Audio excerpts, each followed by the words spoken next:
Hi. In this video we're going to be looking at a slide of the stomach. Specifically this is the fundus of the stomach, but I'm not going to be really focusing on identifying the different parts. We're just going to look at the different main features of a typical stomach slide. Okay? So first things first, we're looking at the lowest magnification I can get you. And so what you're seeing here are these large folds. Okay? And so what we're seeing here is this is the mucosa layer. So from the surface, so this would be the lumen, this would be the mucosa, and here's the submucosa, and that extends down here below as well. Submucosa here, and then out here we have the tunica muscularis and a tunica serosa on the surface. Now what you'll notice is that there's a large fold here, so this whole structure here is a large fold that involves the mucosa and tunica submucosa producing this structure. This structure is known as a ruga, plural will be rugae. Okay? And so these are temporary, these are transitional folds which basically allow for stomach expansion. So here's the lumen. When this lumen fills up, all these folds start to flatten out.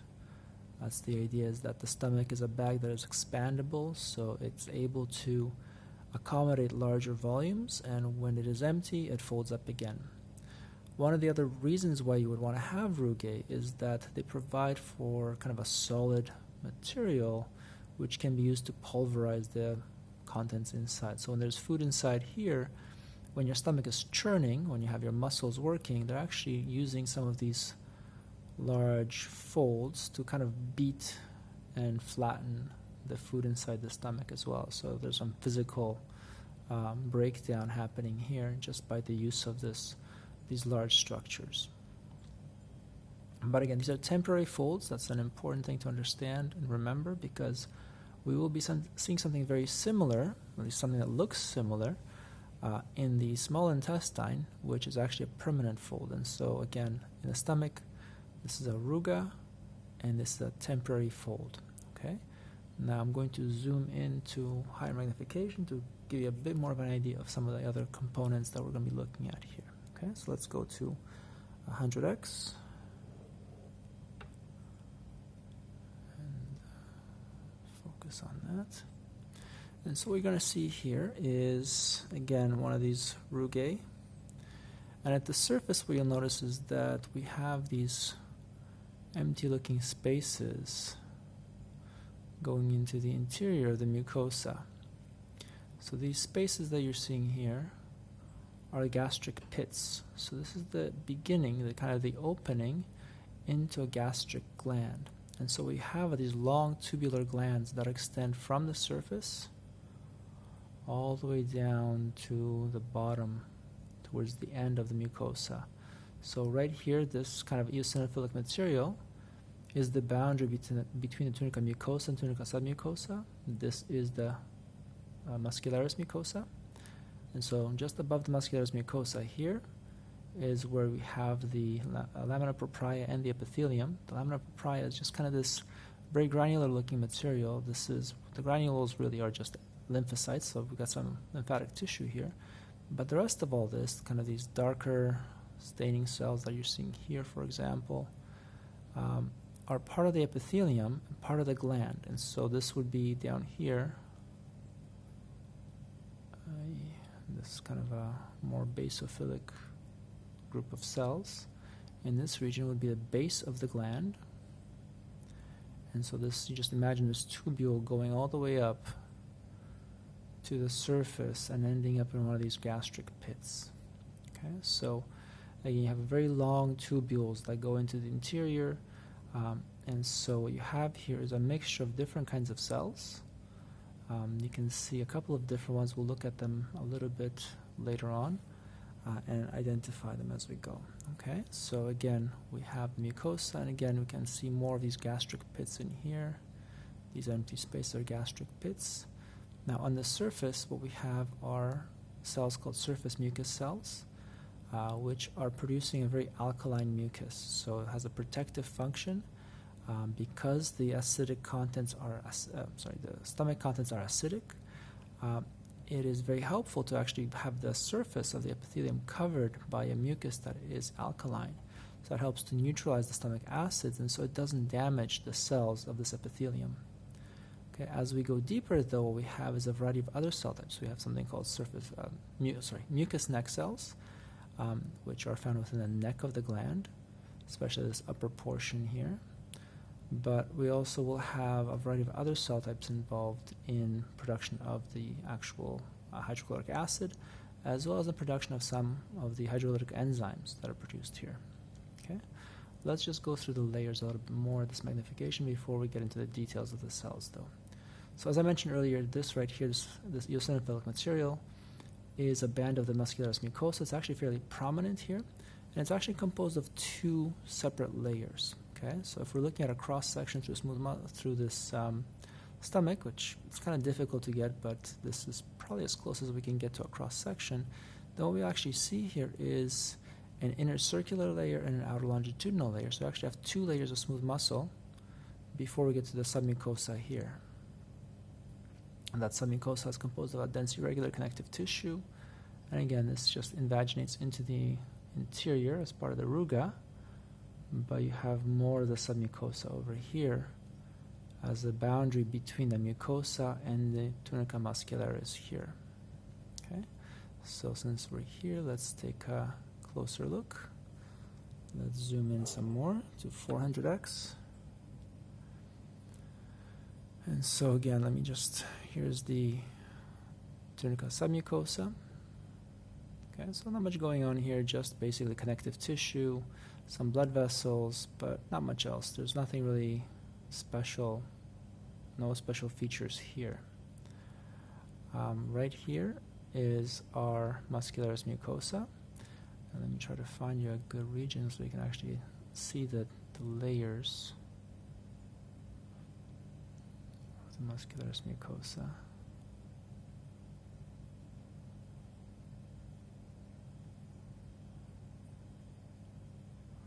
So we can see here is a lot of longitudinal muscle. There is more cross-section visible periodically as a secondary layer. Again, it's very difficult to get a really good section of the stomach because you're not really ever sure what a cross-section looks like or where to take your cross-section from. Let me just pause this and try to find a better region of the Muscularis Mucosa before we continue. Okay, so here we are. This is a somewhat better region to look at for the Muscularis Mucosa. And so what you're seeing here at the pointer is we have a few layers of smooth muscle in longitudinal section, and just below that, in here, we have some cross-section through smooth muscle. Let's take a look at this at higher magnification so you can convince yourselves. Let's go up to 1000x. And here you can clearly see very elongated nuclei. We can see here we have a longitudinal section through smooth muscle. There's probably 4 or 5 layers of muscle cells here. And beneath this, we have a few layers of smooth muscle fibers that are clearly in cross-section here. Okay, very typical cross-section through smooth muscle here. So we do have 2 layers of the Muscularis Mucosa here. Inner circular, which goes around the circumference of the stomach, and then an outer longitudinal layer, which kind of is arranged more around the long axis of the stomach. Okay, let me zoom back out to 400x so we can look at some of the other features. Okay, so again, here's our mucosa, our Muscularis Mucosa, and our submucosa. And then out here, this very eosinophilic material is the tunica muscularis. Now, the tunica muscularis is composed of actually 3 layers of smooth muscle, but the first 2 are a little bit difficult to really identify, or at least differentiate from one another. If you have a really good section and just the right orientation, you can actually tell the difference between the 3 layers, but for the most part, it can be very difficult to do this. So the layering of the tunica muscularis is generally listed as being inner oblique, then middle circular, and then outer longitudinal. The outer longitudinal is very clearly visible here as a cross section through smooth muscle, but the other 2, the inner oblique and the middle circular, they're kind of difficult to differentiate from one another. Again, if you have a really good section and you get really lucky with the section, you might be able to see the distinction between 2 slightly different orientations of the muscle fibers, but in this case here it's kind of difficult to tell. Okay. Now on the outside, what we have is a fairly open free surface, and so especially here you can see that we have a bit of connective tissue around the outside, okay, and a free surface. So there's an epithelium on the outside, and so what you're seeing here is a tunica serosa. Okay, so beyond the tunica muscularis we have a tunica serosa. Now let's go back to the interior to look at some of the cells in the mucosa. Look at the gastric glands. So let me just zoom in on this. Again, go to 1000x and take a look at a couple of the cells that are fairly easy to identify.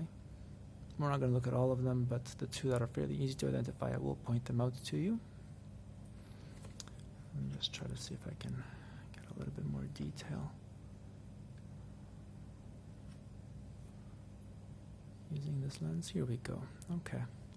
So what you will notice when you're looking at these sections of these tubules, these glands, is that periodically you'll see these very round eosinophilic cells with a nice central round nucleus, like the one that I'm pointing to right now. That's the parietal cells. So the parietal cells are cells that produce HCl. So hydrochloric acid is being produced by these cells right here, these parietal cells, and that is sent into the tubules of the gland. Now, at the base of these glands, so closer to the bottom, we have cells that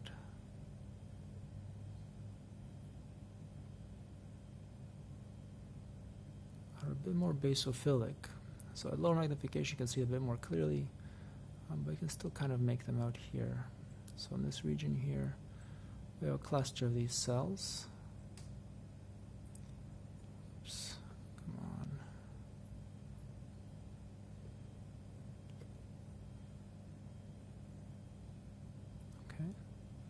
So right here we have a cluster of these cells. They're fairly basophilic.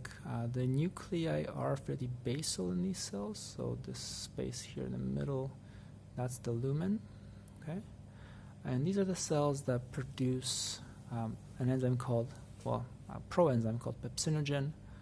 Pepsinogen is released into the lumen of this gland. So again, some more of these chief cells right here near the base of the gland.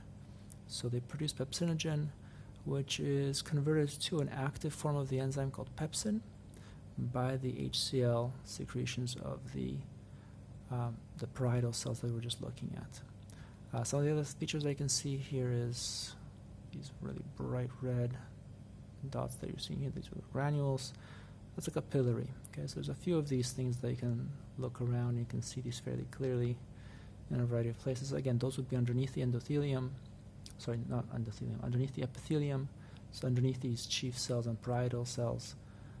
So those would be capillaries that are feeding some of these cells there. Okay, so again, we're looking at the epithelium, and underneath where the capillaries are, and some of these elongated cells that kind of look like muscle cells and actually are smooth muscle cells. So in here, this would be the lamina propria. Okay, it's not really focusing.